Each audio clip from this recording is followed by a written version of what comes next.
Welcome, foolish mortals, to Count Gauntly's Horrors from the Public Domain.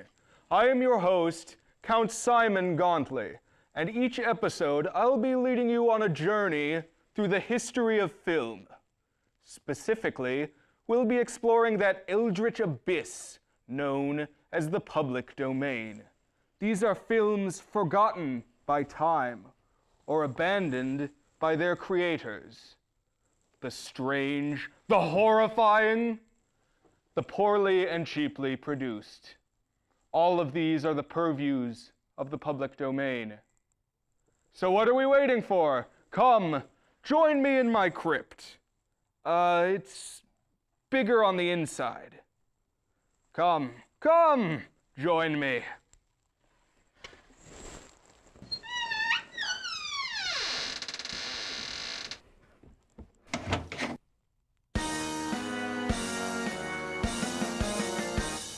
There lived a man so long ago, Count Gauntly was his name. His horror-host abilities had brought him wide acclaim.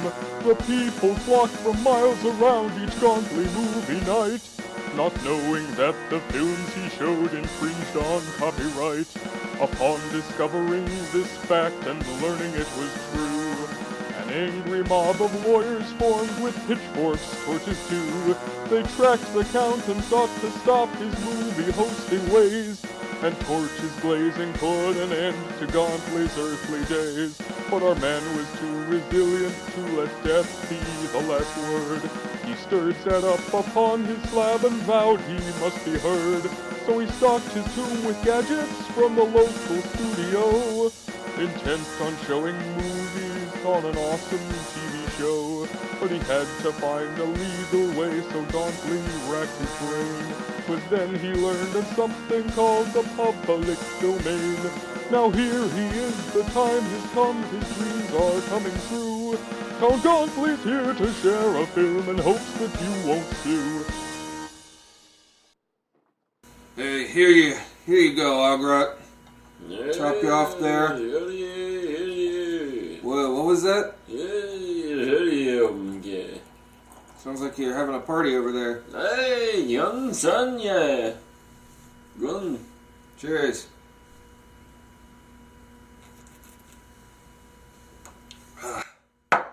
Yep.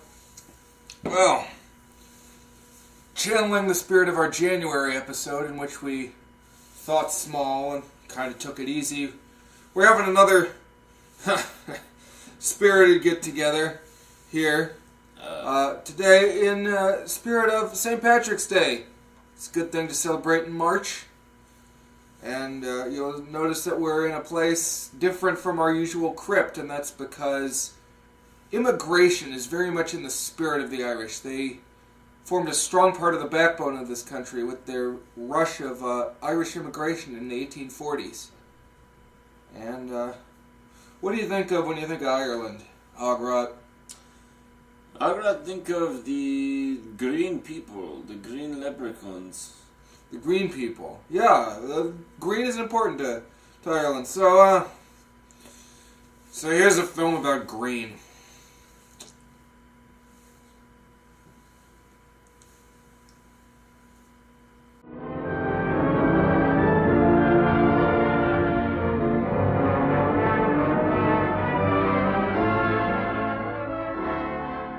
Whether you're in the air, on land, or sea, there are devices to protect the safety of the traveler. Speed with safety is the tempo of all modern transportation. Flashing beacons guide airplanes from port to port. On the water, the lighthouse guides ships safely to their harbors. On land, trains thunder over steel rails, safely guided by signal lights. All over the world, control of traffic with safety is of first importance wherever people travel from one place to another. In Asia, Europe, Africa, and the Far East, it makes no difference whether the traffic is fast or slow, heavy or light. Traffic is directed to guide vehicles safely along the way. Though languages may differ and customs change when boundary lines are crossed, Traffic signals mean stop and go in any language. And in America today, though great highways stretch across the country, the motorist is never away from traffic control. Sooner or later, he comes to a city with its crowded streets, where traffic police are the finest in the world, and traffic moves under positive, safe control. Streets in the United States are crowded with fast-moving automobiles, and in practically every city and town today, the motorist finds traffic lights to aid him on his way. Pedestrians and drivers alike owe the automatic traffic signal a vote of thanks. When they use it well and treat it right, they are saving time and making it possible for everybody to get on faster and move along in traffic with less wear and tear. With safety first and always in their minds, the traffic bureaus throughout the country everywhere have given motorists the guidance of signal lights to tell them when to stop and tell them when to go in safety. There are many types of signal lights used in traffic control today. Some towns use lights with only 2 colors, while other towns use 3 colors, and still others have traffic control built around a 4-color system. In some cities, the lights are so arranged that drivers must stop on the amber light. In other towns, drivers may go on amber and green. In still other communities, the amber light alone appears on both sides at the same time. Some cities have lights which are augmented by semaphores, while in other cities, the lights look like little houses hanging from wires. Even now, traffic engineers are working with safety councils toward a national standardization of the traffic signal system, and there is every prospect that as soon as it is feasible, motorists will travel from border to border and from coast to coast and meet the same old friend with the same clear message all the way. Traffic lights play no favorites. The traffic signal puts you level with the world and keeps you even with safety regardless of what car you drive. And although the perfected hydraulic brakes on modern motor cars will bring the car to a smooth, quick stop, racing lights is hard on the tires as well as on the nerves. Automatic traffic signals wait for no driver. Today's car is fast on the getaway, but the safe driver doesn't race, doesn't try to beat the signal, and the careful driver never rides the amber. All automatic traffic signals have minds of their own. Let's open up this little iron box near the bottom. This is the traffic signal's brain. It controls the 3 colors, red, amber, and green. Let's simplify it to see how it works. First, there's an electric motor which operates on current from an ordinary electric power line. The motor drives a train of gears which reduces the speed and slowly turns a shaft. This shaft carries some little wheels called cams. These cams are the thinking mechanism of the traffic light's brain. Let's look at one of the cams to see how it controls the light. As the cam turns, it touches a small metal contact strip. This completes an electrical circuit, and the stoplight goes on. As the cam turns around, it moves away from the contact strip. No more electricity can flow through the circuit, and the light goes out. At the same instant, another cam on the same shaft is just touching another contact strip. And the go light turns on. The cams are arranged so that the stop and go lights alternate or change directions each time the shaft goes around. The controls for all the lights on the signal box work on the same principle. When the red light is on for, say, the main street, the green light is on for the side street and the amber light is off. Before the lights change, the amber light comes on for both the side street and the main street. Then the side street green and amber lights go off and the red light goes on. the Main Street red light goes off to be replaced by the good old green light. This is all very simple, but the next thing is to give different traffic lights different timing to take care of different traffic requirements. Once set up, traffic lights run on schedule. These schedules are the result of careful planning by experts who study traffic conditions at the location of each signal light. For example, if north-south traffic is much heavier than east-west traffic, the schedule is arranged to give more green light time to the heavier north-south traffic. The scheduling of groups of lights is a bit more complicated. Let's examine the methods of controlling groups of signal lights. One method is to time all the lights to operate together. First, all north-south cars move while east-west traffic halts in the entire section. Then, as the lights change, east-west traffic is given right of way.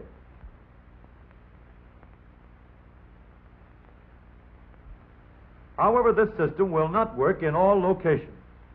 Since all the lights work together, it is impossible to give extra green light time if there is heavier traffic on certain main streets. So, on some main thoroughfares, a flexible progressive system permits adjustment for heavy traffic and allows main boulevard traffic to move steadily without stops for intersecting streets.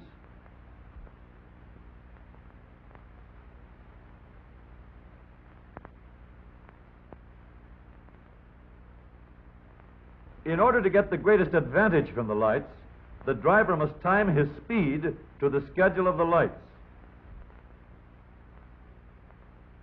The driver who tries to go too fast has to stop at each intersection to wait for the light to change. The green lights won't hurry for anyone.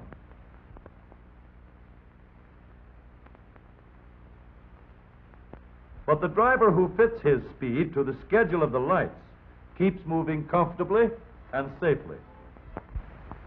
Stop when the signal says stop. Wait when the signal says wait. And go only when the signal says go. The safest way to drive and the best way to make time is to gear your driving in with the lights, seeing green all the way. Well, we learned a lot about green that maybe we never thought about before. Ogrot no think bit green. Don't think a lot about green? Well, it's good that we watched that film then. Down in the crypt you see a lot of like black and maybe some orange, some gray, definitely. But when do you see green? What things are green? Ogrot, when boy have many a pet, and one pet was a iguana. Iguana eat many mice. Iguana keep crypt green. Okay, yeah, iguanas are green. Yeah. Lizards are green. Like moss is green, but on the lizard note, snakes. Gardener snake. Yeah, snakes. Some snakes are green. And did you know that St. Patrick actually, the reason he became a saint was because he kicked all the snakes out of Ireland. Like if you were to go to Ireland today, you wouldn't see any snakes, and that's because he did a good job. Ogrot bring snake to Scotland.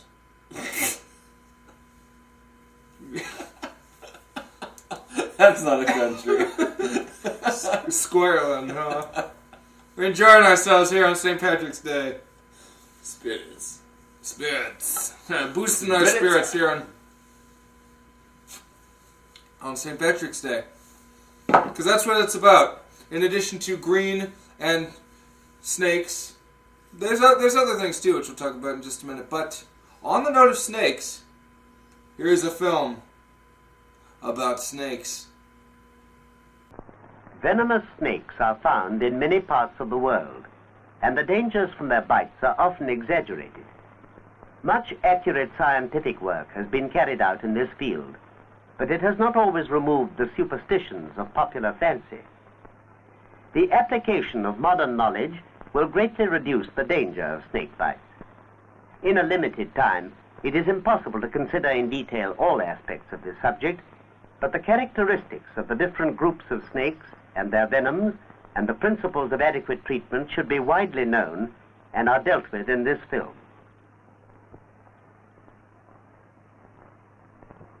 All venomous snakes have 2 or more teeth on the upper jaw, specially adapted for the injection of venom. For this purpose, these teeth are enlarged and canalized.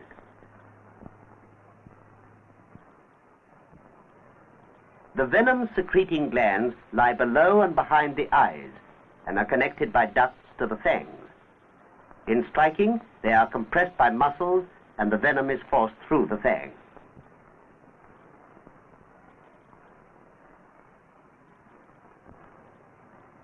All snakes belong to the suborder Serpentes of the order Squamata. The Serpentes are divided into 8 families, of which 2 contain all the venomous species. These are the Colubridae and Viperidae. The Colubridae are subdivided into 3 groups. The Aglypha are without fangs and are not venomous. The second group, the Opistoglypha, have fangs at the back of the maxilla. These snakes are not very venomous and are not usually dangerous to man.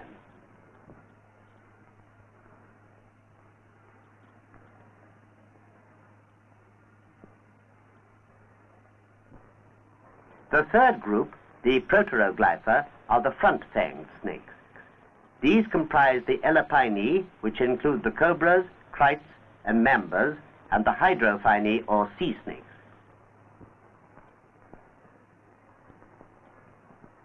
This is the skull of the Indian cobra. The fangs are at the front of the maxilla. 2 or 3 smaller maxillary teeth are generally found behind them.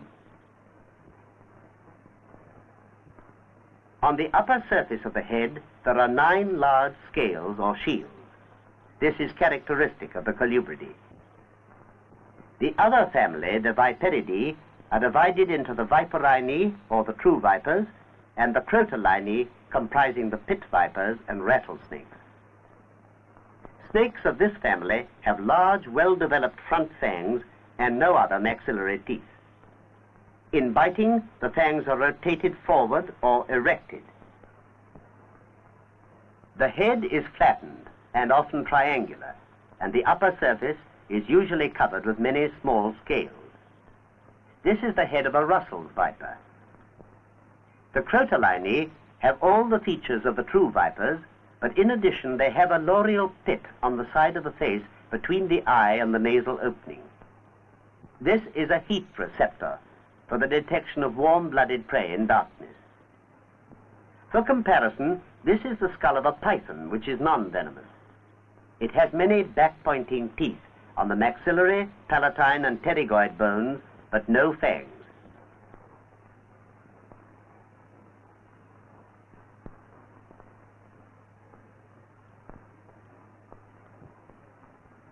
The Kirtland tree snake is an Opistoglyph colubrid. It has back fangs and the characteristic head shield pattern.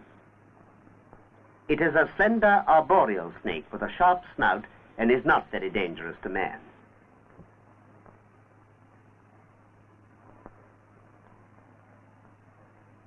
The sea snakes, or Hydrophinae, may be very venomous. They have flattened oar-shaped tails. This is a sea snake which is found in the Indian and Pacific Oceans.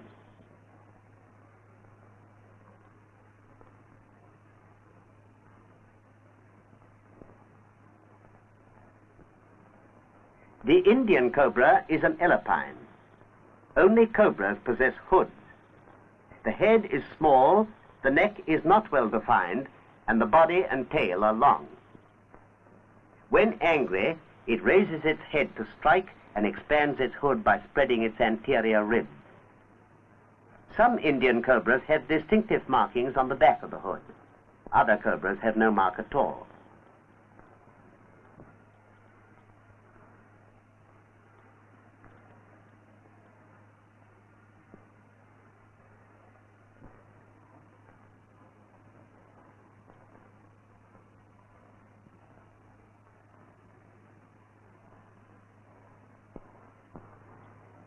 The gaboon viper belongs to the viperini, or true vipers. Its head is large and triangular, and its neck is well marked. This snake lives on small mammals, and it is usually sluggish until roused, when it strikes rapidly. Like all vipers, it has a short, stout body and a stumpy tail. Against its natural background of grass and sand, it may be difficult to detect. The full richness of its color is apparent, for this viper has recently cast its skin. As it moves, the pattern on the side of its body gives a curious appearance of legs.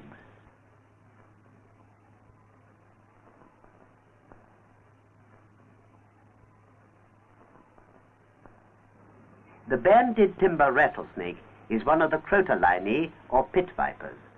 The rattle is seen in only two genera of pit vipers, Crotalus and Cistrurus.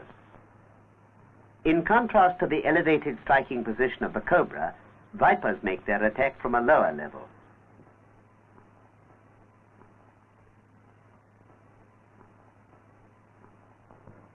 Snake venom is secreted as a specialized saliva whose active agents are certain protein enzymes. Its purpose is to immobilize the prey and to aid in its digestion.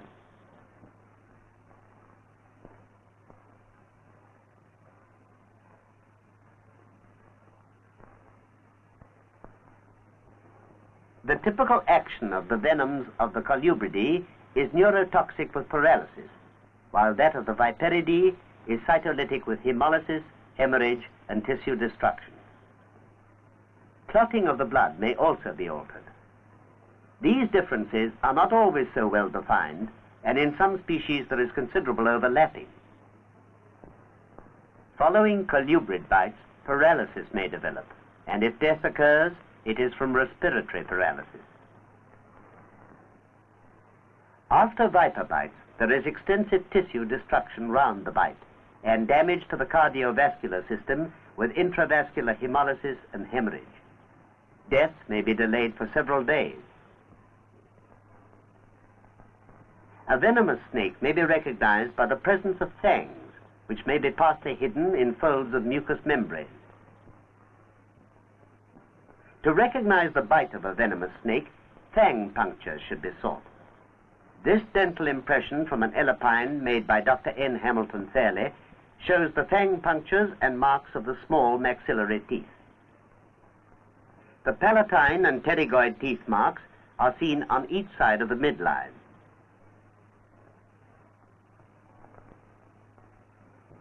Ideal treatment is the early intravenous administration of an adequate dose of the specific antiserum.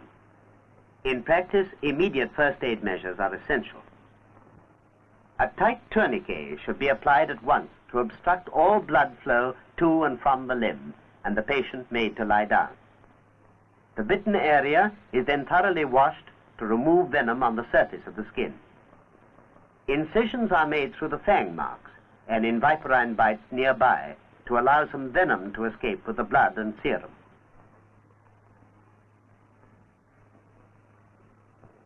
To encourage this escape of venom, suction is applied, either by mouth or by suction cups. This is maintained intermittently for some hours. Experiment has shown that lethal doses of venom can be removed in this way. The tourniquet must be briefly loosened every 10 or 15 minutes. In viper bites, the tourniquet should be applied only tightly enough to restrict the venous return from the limb. The tourniquet alone may save life in the case of viper bites, but will only postpone death after lethal doses of colubrid venom. Bites on parts where a tourniquet cannot be used should immediately be excised and suction applied. Antiserum, as soon as it is ready, is injected into a vein above the tourniquet, and in viper bites also round the bite itself. General measures to combat shock, paralysis, hemorrhage, or secondary infection may also be required. To summarize the steps in the practical treatment of snake bite, a tourniquet is immediately applied, the bitten area is washed and incised, and suction is applied. As soon as antiserum is ready, it is injected, and any other effects of the venom and secondary infection are treated. Well, that was educating too. Educational. About snakes. Ogrot learned many a thing about snake. Ogrot never have pet snakes. Snakes scare Ogrot. Only the iguana. But now Ogrot know how to kill snake. Yes, you do, and banish them if need be, because it's a useful skill. It can make you a saint. But we've had a bit to drink. We have many a spirit.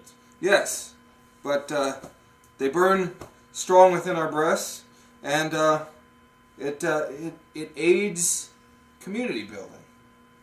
It really does, and that feeling of togetherness. And so, but you can't just live on beverages and libation. You got to have some food. And so I scrounged around, dug up this pastry. So just found the one. Ah, So. is pasty. Yes, a pastry. So here, we'll crack this open there. You can.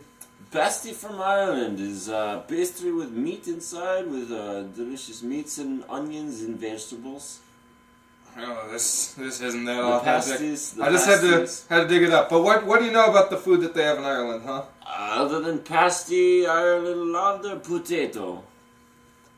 They love their potato. Potato's a big one. Can't get them all the time. Sometimes The potato they famine. had some problems with it. Yep, they sure did. So, here's a little info about the potato. The potato was brought from its native home in Peru to Spain, and in time back to America, and now spreads its green over countless acres throughout the world. A universal food for the millions and the millionaires.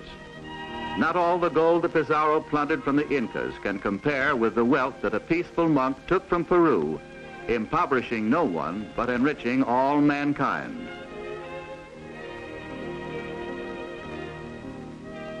Whether in the shadows of the Grand Tetons or in the arid Southwest, the potato is at home.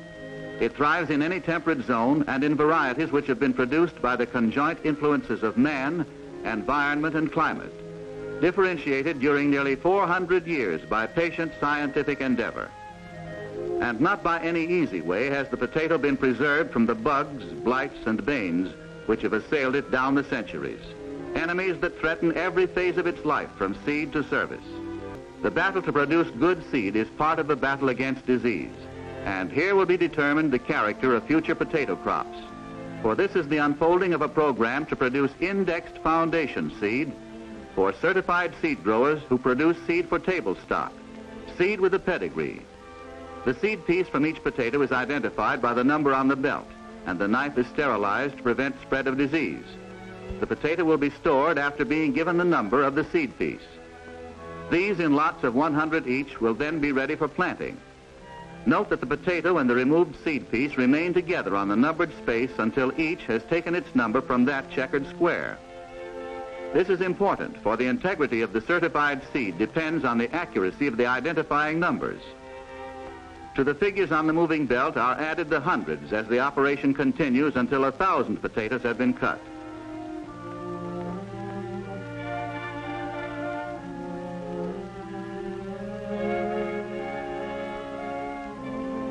The numbered parent tubers are stored 100 in a box. The seed pieces, thus double-checked, are ready for planting. This is done in plots of 100 each, the rows corresponding to the rows of the planting board. 10 rows in the plot are identical with the 10 rows of the board, and the glance will reveal the identity of each plant as it thrusts its hurried way through the friendly soil.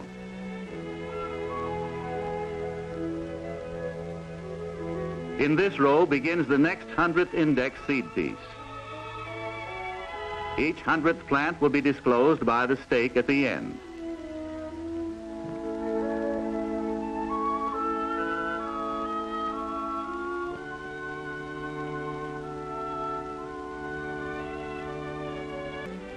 With the diseased parents eliminated, the rest have been certified disease-free by nature and are ready to be planted by foundation seed growers, their progeny destined to be certified seeds.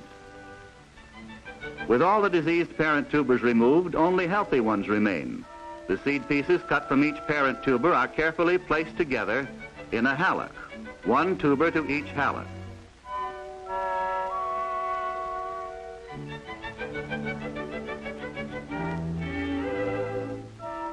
This tractor-drawn assisted seed planter is used in the operation of tuber unit planting. The seed pieces are dropped into adjoining compartments with an empty one in between to mark each parent unit. As the machine proceeds, the seed pieces are dropped into place, and each empty pocket will space the units clearly. Thus, should any seed piece yield a diseased plant, all the other plants from that particular parent will be destroyed.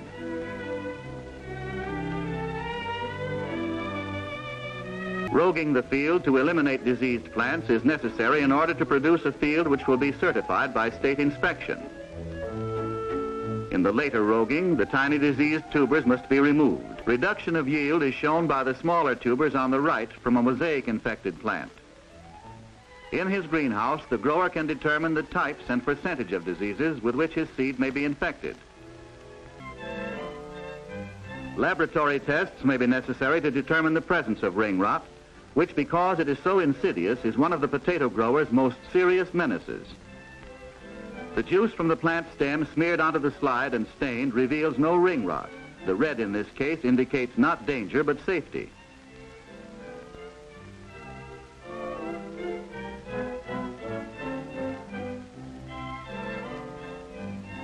This slide definitely indicates the presence of ring rot. The tiny black dots are ring rot organisms. Literally, it is the black plague, ring rot, which is betrayed to the eye of science long before the plant itself reveals the slightest evidence of its own approaching doom. As the disease advances, and while it still shows no visible signs to the naked eye, it is nevertheless at its deadly work, hence its name, this fatal rotting ring of death. As the disease continues its ravages, its presence produces unmistakable external manifestations of an inner corruption, until at last it is done for, a loathsome finish, a threatened famine maker. Small growers find this rotary disc seed cutter good equipment. The blade is sterilized in boiling water beneath the table. Stationary knives are satisfactory if seed potatoes are relatively disease-free. Here, potatoes are brought from the storage room to be run through sprays of cleansing water. On their continued way to the cutting table, they will be subjected to a disinfecting bath. This is it, and a thorough job is done on any lurking organism. 5 women here are cutting seed. Note the rhythmic performance of this fast operator.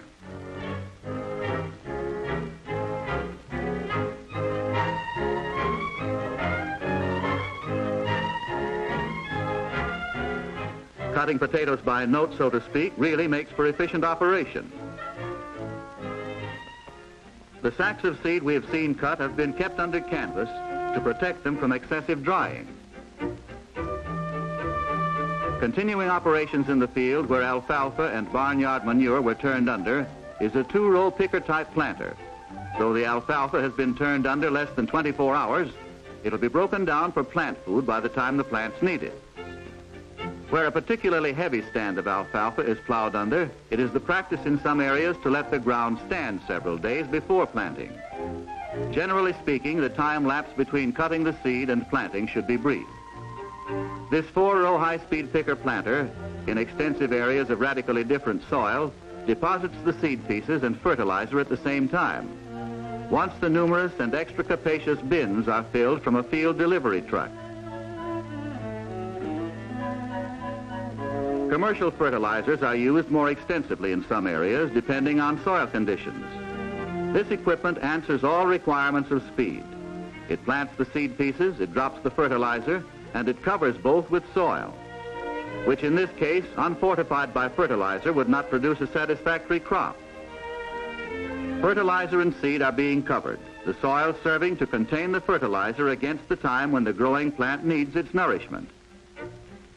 The rotating pickers on the wheel give the equipment its name, as they speedily pick up and deposit the seed pieces in the soil in close proximity to the water-soluble fertilizer. This is indispensable for good plant growth and a satisfactorily maturing of this particular crop. Here the hill has been cut away to show the two bands of fertilizer and the seed pieces which they'll nourish with the laying on of water. Emergence of plants, though deeply sown, will be quickened by the conditioning of the soil and the certainty of adequate water through controlled irrigation. God helps those who help themselves, and the cup of his abundance runneth over.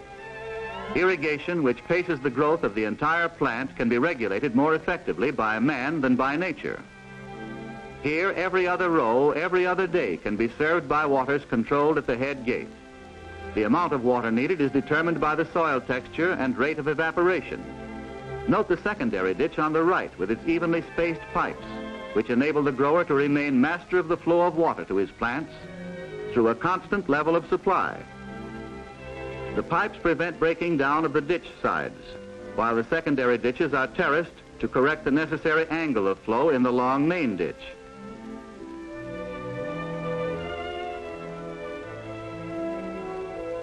Every row irrigation is common in many sections where water is applied less frequently.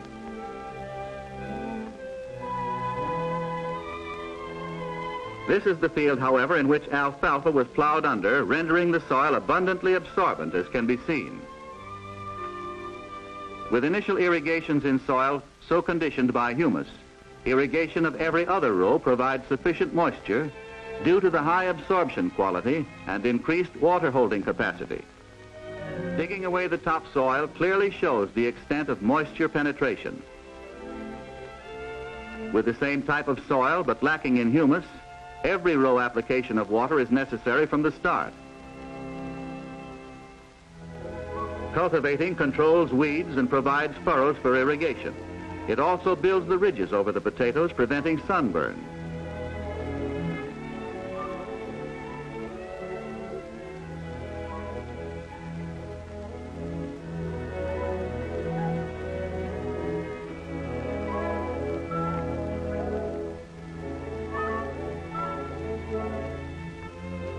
In dry farming, cultivation destroys weeds, thereby conserving moisture. This cultivator, equipped with duck feet, cuts the weeds, breaks the crust, and stirs up the soil, ensuring better absorption of water when it rains. Over and under spraying under high pressure will not miss a bud. A watcher is on the job to see that every spray is on the job.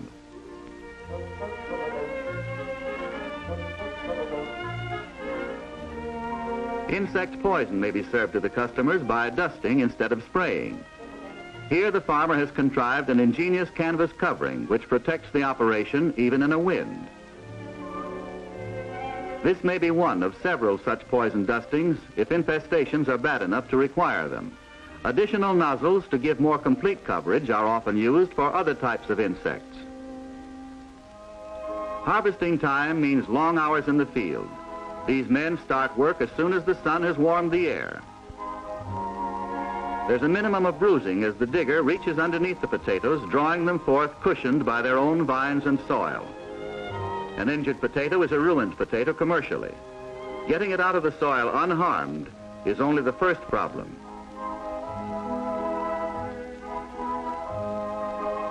Note that the potatoes make but a short drop from the endless chain. On the ground, they are retrieved by pickers who know that a bruised potato in the field means a damaged one in the storage warehouse.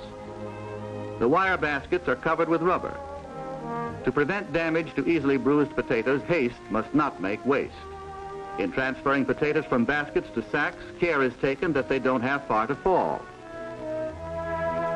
When potatoes are ready to harvest, a rotobeater may be used to break off the vines at ground level and pulverize them.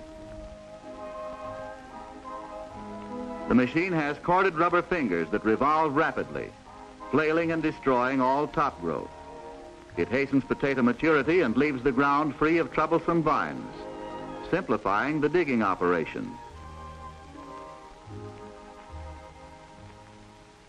Undercutting also kills the vines and thereby hastens maturity of the potatoes by reducing the moisture supply. But not always can care and solicitude for a spud's welfare result in a crop like this. It's a fine crop of netted gems, copious and wonderful in size and conformation.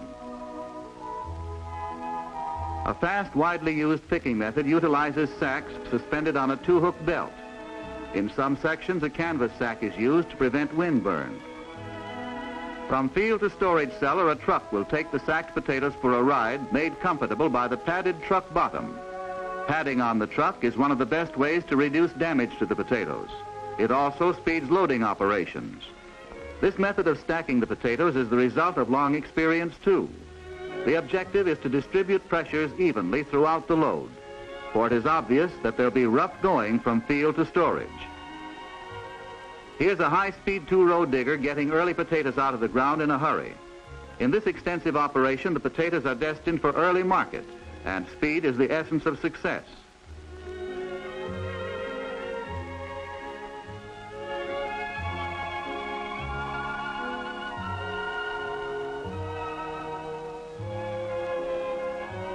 It is necessary that the tender potatoes be quickly picked up to avoid the ravages of wind and sun. The field has been hard hit by a timely frost, and all the vines are dead. The peg-tooth harrow with teeth slanted well back breaks them up, leaving a dust cloud in its hurried wake. This is a single-row potato digger and sacker. The machine's digging blades reach well below the tubers and lift them onto a conveyor, the crossbars of which permit the loose dirt to sift through. The crossbars are rubber-covered to prevent bruising of the potatoes. They continue on to a table where vines and remaining clods are removed. By this rapid process, which sacks the potatoes on the combine, time and labor are saved in harvesting this field, which yielded 350 100-pound sacks to the acre. The grade, incidentally, was better than 90% U.S. number 1. A profitable crop and ready now for removal to the storage cellar. The bottom of this newly designed potato truck is actually an endless belt conveyor. Upon delivering spuds for storage, the motor-controlled conveyor in the bottom of the truck is started and moves the spuds out into a hopper, from which they are conveyed up to huge holding bins.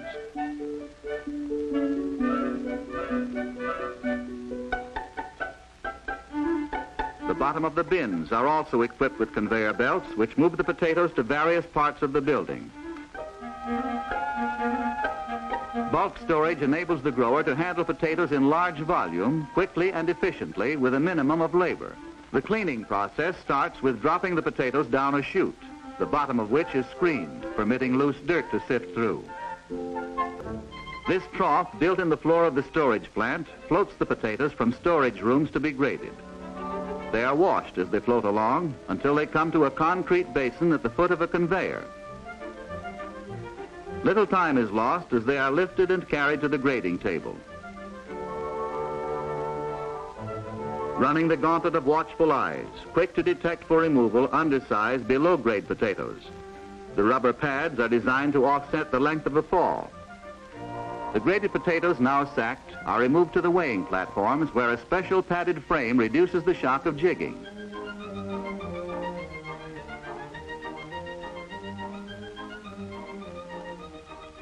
This barrel washer is but one of several used in different types of grading equipment. It feeds directly to an elevator, thence to the grading table. Careful designing of washing and grading layouts is disclosed in this view of one type of grader. Many objectives are kept in mind to facilitate and therefore speed the operations. Here, the potatoes are being waxed in order to preserve their moisture content. The element of time becomes most important when speed is required to reach an advantageous market suddenly developed. Paper bags are used in many sacking operations. They are of sturdy construction and afford the potatoes ample protection. This revolving circular table not only speeds up the filling of bags, but provides a package of potatoes of convenient size for the housewife to carry comfortably. The open mesh cotton bags afford easy inspection of contents. Watch this crew of speeders working with modern time-saving equipment. Rubber belts throughout are used. Early white rows, new potatoes dug in the morning, are on Pacific Fruit Express refrigerator cars before dark. Sackers keep pace with the sorters, for no equipment is better than its crew. No, it's not an exhibition, it's just routine, steady efficiency, paced by the equipment designed by engineers who really believe that time is money. Speed and safety are prime considerations in the Union Pacific service of linking producers with markets and getting the product there in good condition. Let's get aboard this potato special for a moment and see how the potatoes are scientifically loaded in the cars. Careful loading of bags is essential to prevent damage. Floor pads evenly spaced reduce bruising and permit air circulation. The 450-bag late crop load is started by stowing 5 bags upright against the bunker wall. The crosswise bags make a solid foundation, and the load builds rapidly with some sacks going into the stack lengthwise to interlock the load, thereby minimizing the possibility of bags shifting in transit. And the next stop in the journey takes us into the retail store, which has thus been speedily reached by rail. Over 1,000 carloads of potatoes are consumed in the United States every day. And now the destiny of the potato is fulfilled.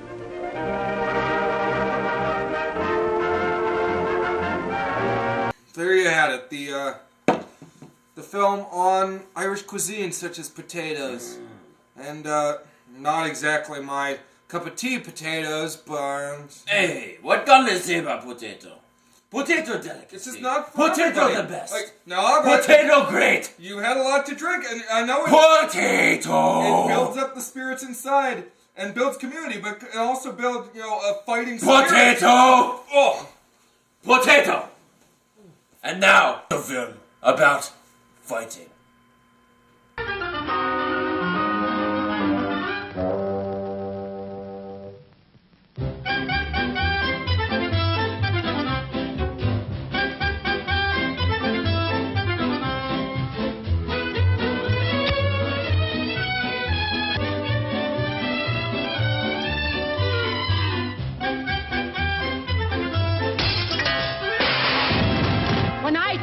Something, do it quick! Yes, my love. Wearing the pants in this house! Understand? Yes, my juicy dream girl.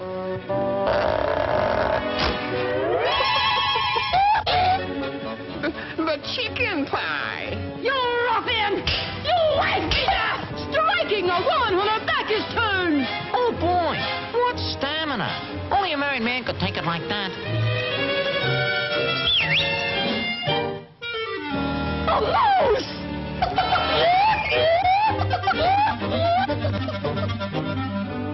Thanks, Herman, for saving my life. Now listen. Hector! Coming, Angel Cake. Wait a minute. You gotta be tough, so your wife will look up to you instead of beating you down. You want to be the cock of the walk, don't you? Yeah? With plenty of wine? Yeah? And women? Yeah? And songs? Yeah! Well, all you gotta do is stay 2 rounds with this stumble bum. Yeah? No, not him.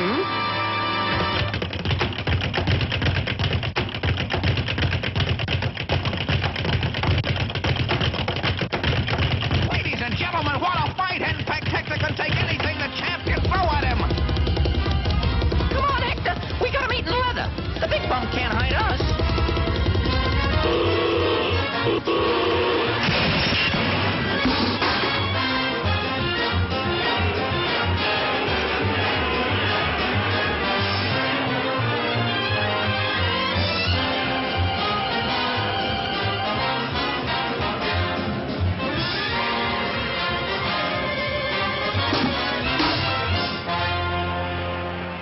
One, two, 3, 4, 5, 6, 7, 8, 9. He's up.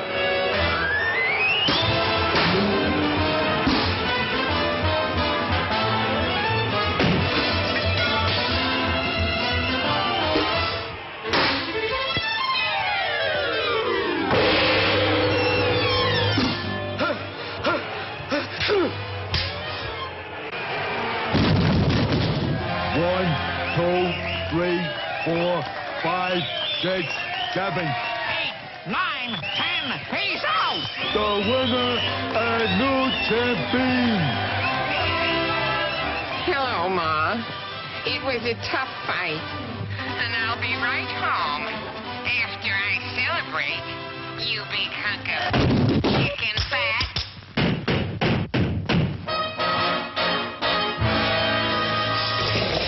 Yippee! Look at the new champ.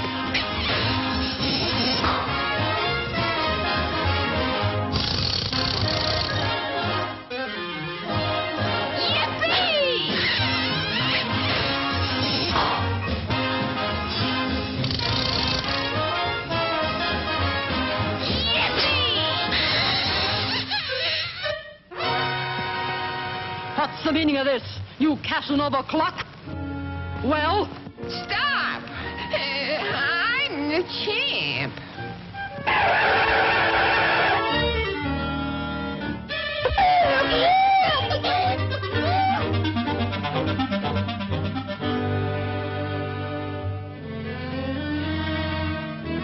It worked!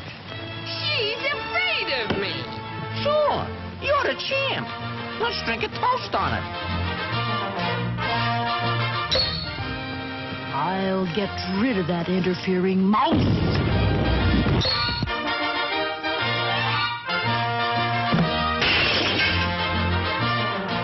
Three cheers for the new champ. Well. Look who's here, Herman. The old battle axe herself. Here, hold my hat and my cigar, and I'll show you how I floored Hogan.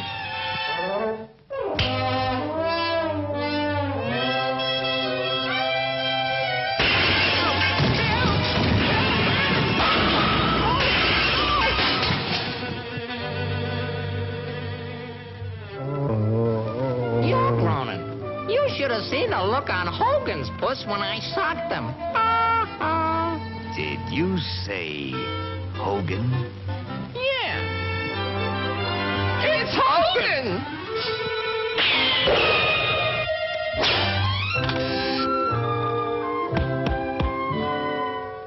Well, you look just like the baby I'm looking for. Upset Daisy! Upset Daisy!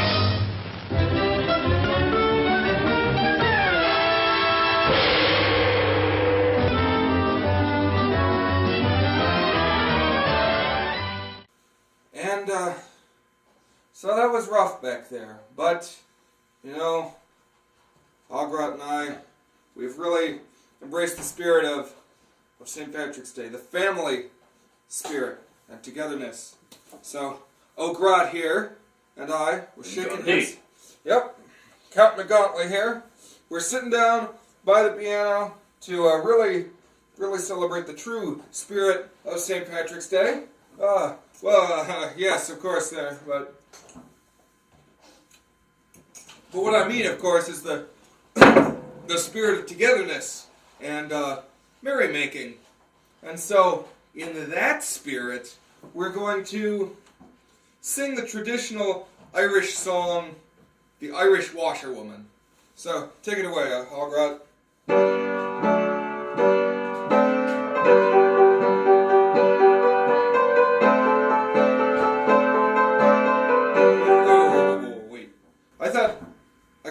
I guess I kind of thought this was supposed to have some words, but I'm not seeing any. So, wait, I know. Take it from the top. It's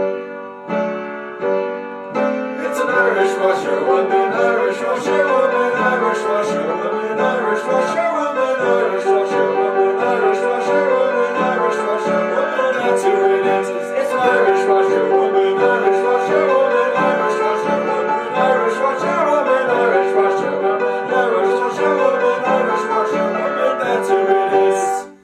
Happy St. Patrick's Day, Ogrot. Happy St. Patrick's Day, Gauntly. Happy St. Patrick's Day to you too. Thank you for joining us yet again for the 12th episode of Count Gauntly's Horrors from the Public Domain.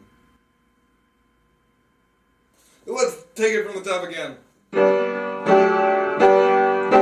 an Irish Russia, woman, Irish Russia, woman, Irish Russia, woman, Irish Russia, woman, Irish Russia, woman, Irish Russia, woman, Irish Russia, woman, that's who it is.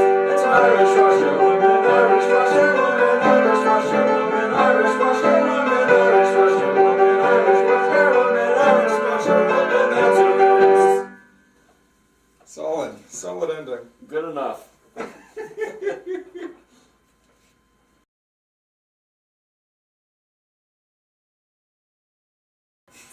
So I guess there's a potato film there. Insert fucking potato film. Let's hope that there's a goddamn potato film. Here's a little info about the potato.